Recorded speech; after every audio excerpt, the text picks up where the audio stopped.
कि 2016 का वैकेंसी था, 2017 में एग्ज़ाम होती है जेएसएससी टीजीटी हाई स्कूल का मैम।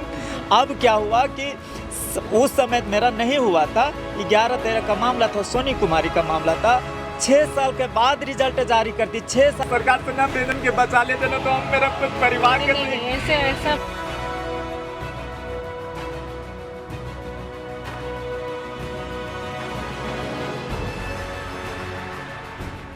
टीम आज धरना स्थल पर तमाम धरना कर रहे लोगों से बातचीत करने आई थी। ऐसे में हमारी मुलाकात अनिल दांगी जी से हुई, जिनकी समस्या सुनकर सचमुच हमारे आंखों में भी आंसू थे।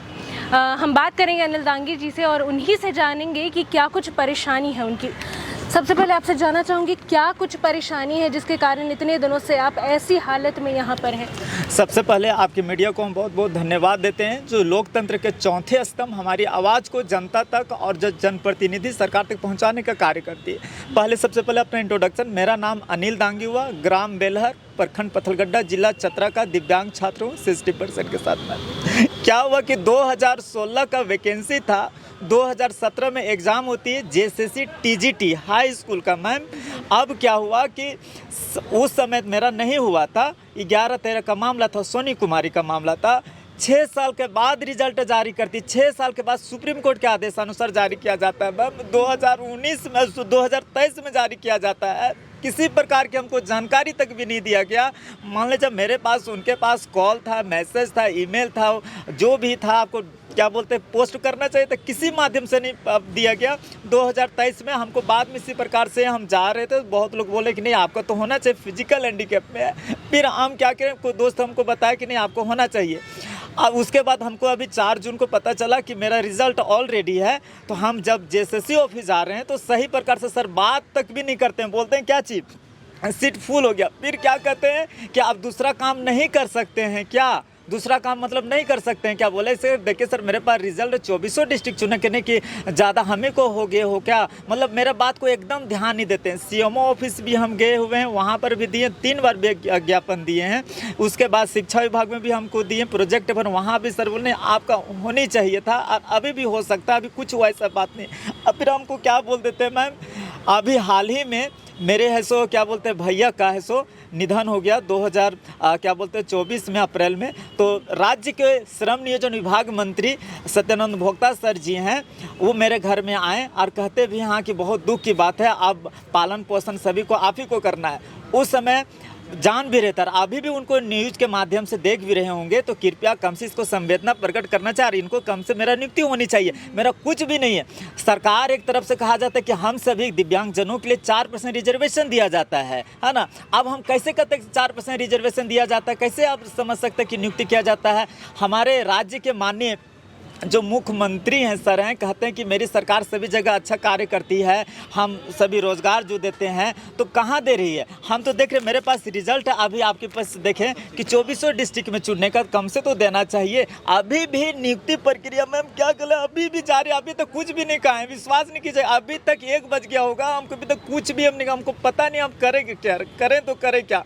तो हम सरकार से नम्र निवेदन करते हैं, हाथ जोड़ के विनती करते हैं कि कम से कम मेरा है सो हम सभी का जो दिव्यांगजन का मेरा है जो कम से नियुक्ति है सो कर लिया जाए। और डॉक्यूमेंट वेरिफिकेशन सिर्फ बाकी में, अभी भी नियुक्ति प्रक्रिया जारी है, अभी भी सरकार चाहेगी ना तो अभी भी कर देते। हम सीएमओ मतलब जाते हैं तो ओएसडी सर मिलते हैं, बाकी मुख्यमंत्री सर से मुलाकात नहीं हो रही। हम करें तो करें क्या, कभी रेलवे स्टेशन पर रहना, कभी देखिए हमारे जो कि हैं चौहान सर जी हैं कि यहाँ पर दिव्यांगजन का जो कि यहाँ लगा 108 दिन का धरना प्रदर्शन, क्यों हम लोग धरना प्रदर्शन किए हुए अपना अधिकार के लिए, क्योंकि सिर्फ आपको अधिकार सिर्फ किताब में लिखा हुआ ऐसा नहीं, इसको ज़मीन तक उतारना चाहिए ना मैम। मान लीजिए इस तरह से हम लोग जो रह रहे हैं, मच्छर काट रहा है, खाने का पता नहीं कि कैसे रहें, कैसे क्या करें, तो इस प्रकार से बहुत ही परेशान।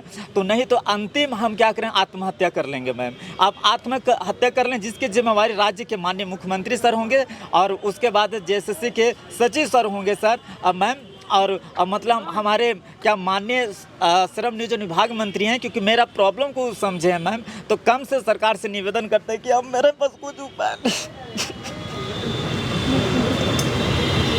अब मतलब क्या कि अभी तक मैम क्या ना मैम मेरा बचा ले सरकार से ना वेतन के बचा ले ना तो हम मेरा परिवार के ऐसा मत बोलिए। जैसे क्या है ना सरकार कि कुछ करेगी। जैसे सरकार अभी भी क्या है ना मम्मी अभी भी रोती है, अभी भी सवेरे बात की तो मम्मी रो गई कि मतलब कि अब उन लोग एक तो भैया किसी कारण मृत्यु के मेरा हो नहीं रहा था। अब गाँव से पत्थलगड्ढा जैसे इलाके में लाइट भी नहीं रहता। बाद में हम मोबाइल 2023 में नया मोबाइल लिए मैम, उस समय लिया और उस समय तक हम बिना नेट का आप पढ़ाई किए मतलब अब किताब से हम किए हुए सर। मम्मी पापा मजदूरी करके हमको पढ़ाए, ट्यूशन पढ़ा करके हम अपना पढ़े हैं और अभी भी उन लोग को पालन पोषण। अब तो जिम्मेवारी मेरे भैया जब तक थे तो हम ठीक थे, कुछ भी तो थे, अब घर का जिम्मेवारी मेरे प्रति आ गया। तो कम से कम सरकार को, संवेदनशील सरकार है, कहती कि हम अभी ऐसो सम्मानित मातृत्व शक्ति का मैया योजना चला रही, बहुत अच्छी बात है, कोई दिक्कत नहीं, ठीक है योजना चला, लेकिन उस योजना से क्या कि हम लोग भगवान का कहा जाता है कि दूसरा मतलब पृथ्वी पर का दूसरा गॉड दिव्यांग को कहा जाता है। तो दिव्यांग है कि क्योंकि हम लोग का एक अलग अंग कहा जाता है, अलग हम लोग का स्पेशल है। तो स्पेशल कम से था कि मेरे पास ठीक है हम नहीं देख पाए, वही ना सिर्फ है।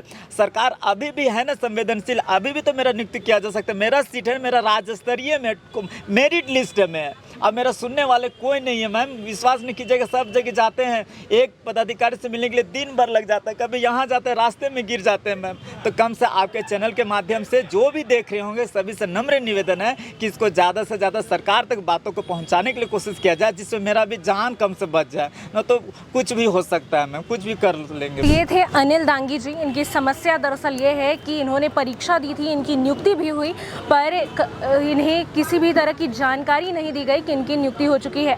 फिर करीबन 1 साल बाद इन्हें पता चला कि इनकी नियुक्ति दरअसल हो चुकी है, पर अब जो अधिकारी हैं वो इन्हें नियुक्ति पत्र देने से मना कर रहे हैं, इनकी नियुक्ति करने से मना कर रहे हैं। तो ये समस्याएं हैं झारखंड की राजधानी रांची की। तमाम जो लोग हैं वो यहाँ धरना स्थल पर रोजाना धरना पर बैठे हैं, पर सरकार जो है वो मौन है, अपने ही जनता के प्रति, अपने ही लोगों के प्रति मौन है। इसके साथ हम आपसे फिर मिलेंगे अगली कड़ी में, तब तक के लिए देखते रहिए ग्लोबल मीडिया अपडेट। धन्यवाद।